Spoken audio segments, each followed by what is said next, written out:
Salut à tous, bienvenue dans mon podcast Parcours et conseils pour devenir un DJ professionnel. Vous avez envie de devenir DJ professionnel, vous avez une passion que vous souhaitez rendre professionnelle, vous êtes au bon endroit. Tout au long des épisodes de cette saison, vous verrez comment on peut partir d'une simple passion et la rendre professionnelle.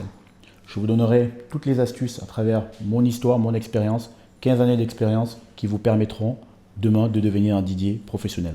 Sans plus tarder, n'oubliez pas de vous abonner à la page afin de ne rien louper. DJ Master Premier.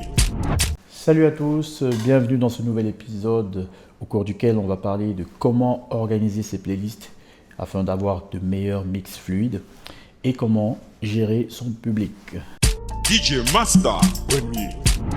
Tout d'abord, nous allons commencer par parler de comment organiser ses playlists afin d'avoir un mix plus fluide. Pour ma part, comment je procède, je vais vous expliquer un peu comment je fais, comment je m'y prends.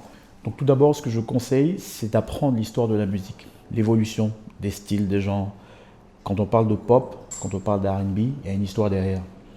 Le fait de comprendre cette histoire, ça vous permettra de mieux organiser votre programmation musicale, de mieux organiser vos playlists, savoir qu'est-ce que le R&B, qu'est-ce que le reggaeton, qu'est-ce que la dancehall.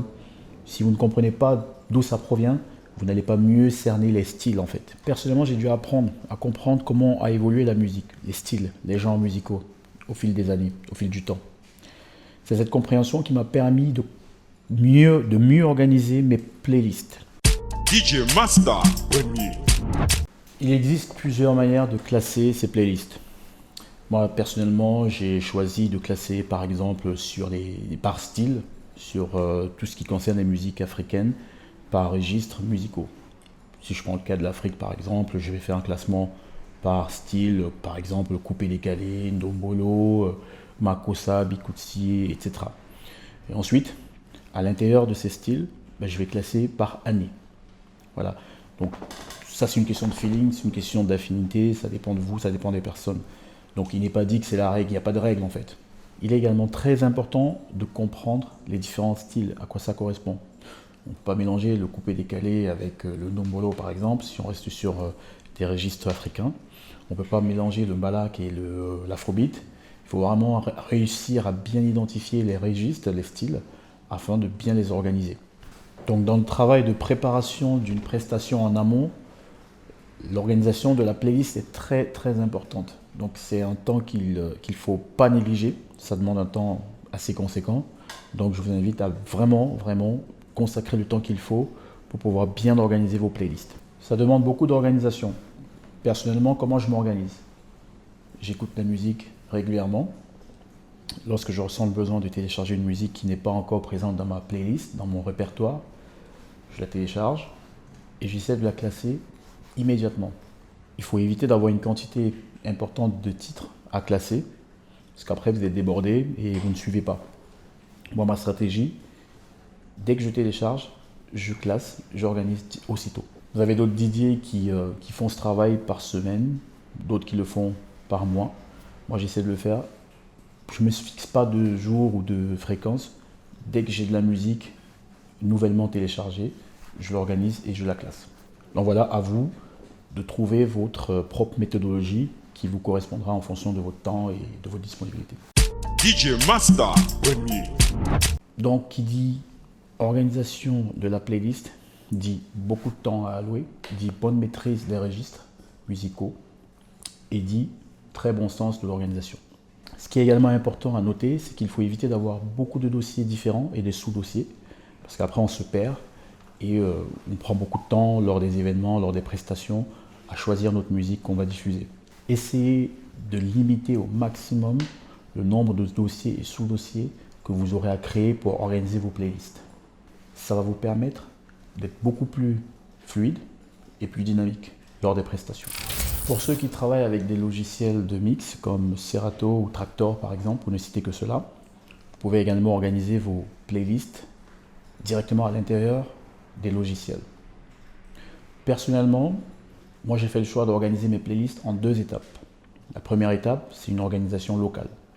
Donc dans mon ordinateur ou mon disque dur, j'ai déjà créé mes playlists, j'ai créé mes dossiers en fonction des genres que je vous ai cités tout à l'heure.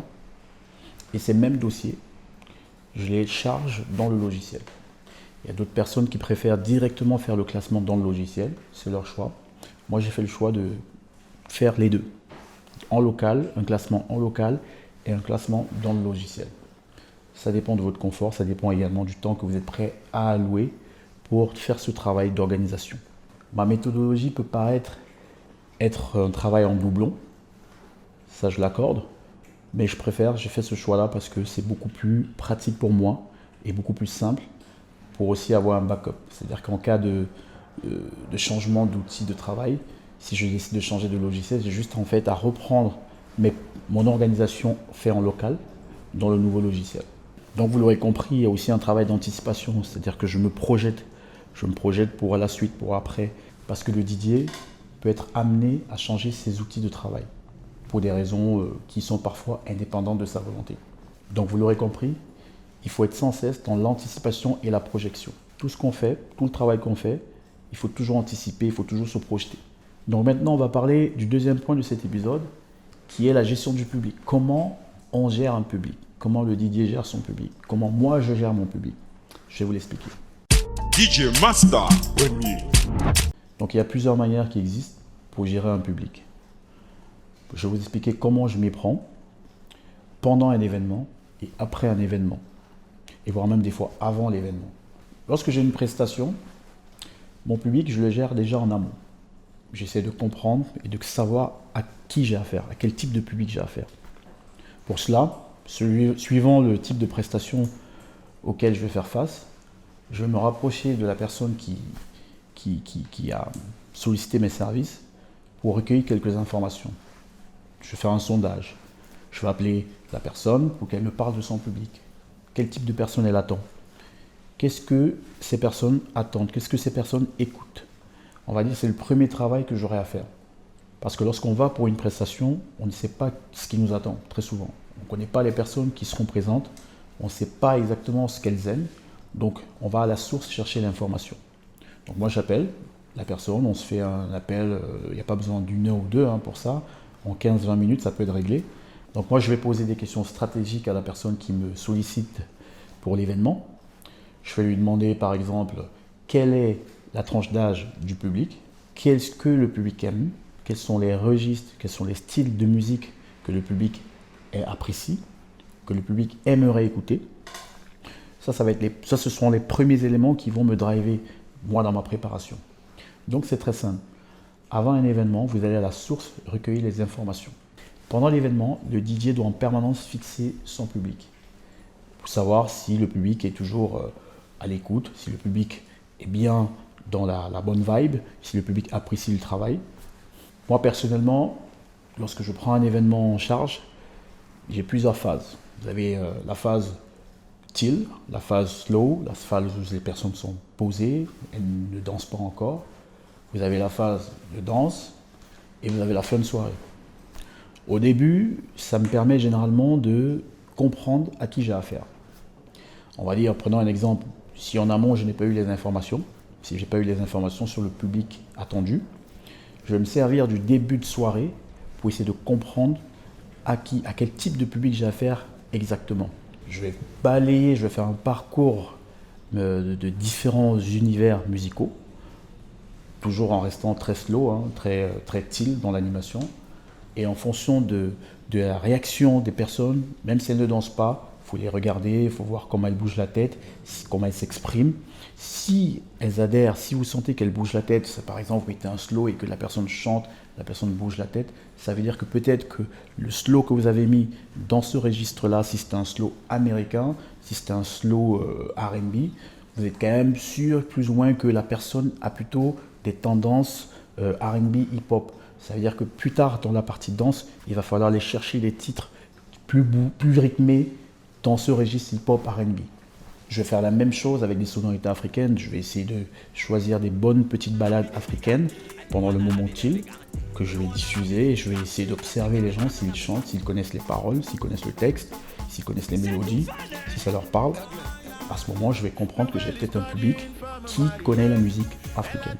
Donc vous vous rendez compte qu'il y a plusieurs paramètres dont on peut se servir pour mieux orienter son organisation, sa playlist pendant la soirée pour pouvoir mieux gérer son public. Vous l'aurez compris, le début de soirée va être très utile pour avoir une feuille de route pour gérer l'intégralité de mon événement. Il y a autre chose qui est très utile également pour bien gérer son public.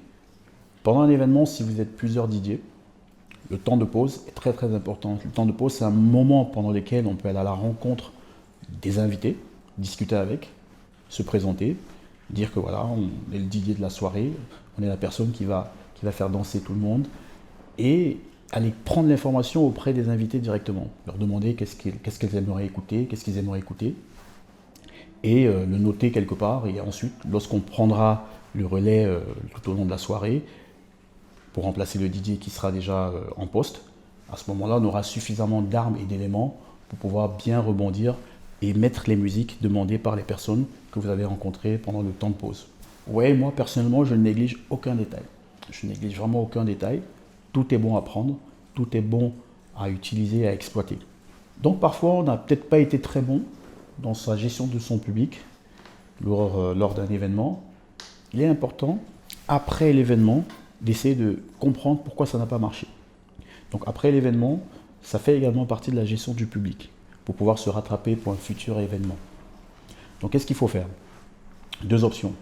Soit aller demander les avis aux personnes qui nous ont bookés pour l'événement, ou si on connaît, ou si on est resté en contact avec les personnes présentes à l'événement, aller leur demander. Ça peut être directement sur le lieu de l'événement à la fin, ou bien après sur les réseaux sociaux, ou si on a gardé contact avec un numéro de téléphone ou une adresse mail. Donc voilà, prendre contact avec les personnes présentes à l'événement, bien après l'événement ou sur place à la fin, leur demander quel est leur ressenti, comment ils ont trouvé votre prestation. Vous prenez un maximum de retours afin de vous faire une petite fiche de rectification, une fiche de correction pour pouvoir améliorer les prochaines prestations. Voilà comment, après un événement, moi personnellement, j'arrive à me corriger, à m'améliorer pour la suite. Donc c'est un très gros travail de communication à faire en amont, pendant et après l'événement. C'est ça ce qui est pour moi des éléments fondamentaux pour mieux gérer son public. Je vous remercie d'avoir écouté et regardé ce podcast. Je vous donne rendez-vous pour le prochain épisode dans lequel on abordera d'autres points stratégiques et importants pour améliorer ou développer sa carrière de DJ. Merci. Cet épisode est arrivé à sa fin. Merci d'avoir écouté.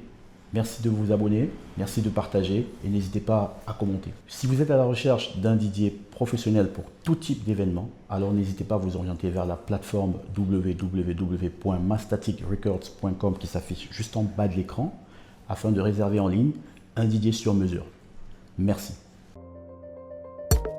Upgrade Podcast et Upgrade Academy, deux sociétés du groupe Upgrade by Legends, vous ont présenté Masta Premier Parcours et Conseil DJ Podcast, une production autour de l'art du DJing présentée par DJ Masta Premier. Rendez-vous sur upgradepodcast.paris pour découvrir tous nos autres podcasts. Passez une très belle journée lumineuse.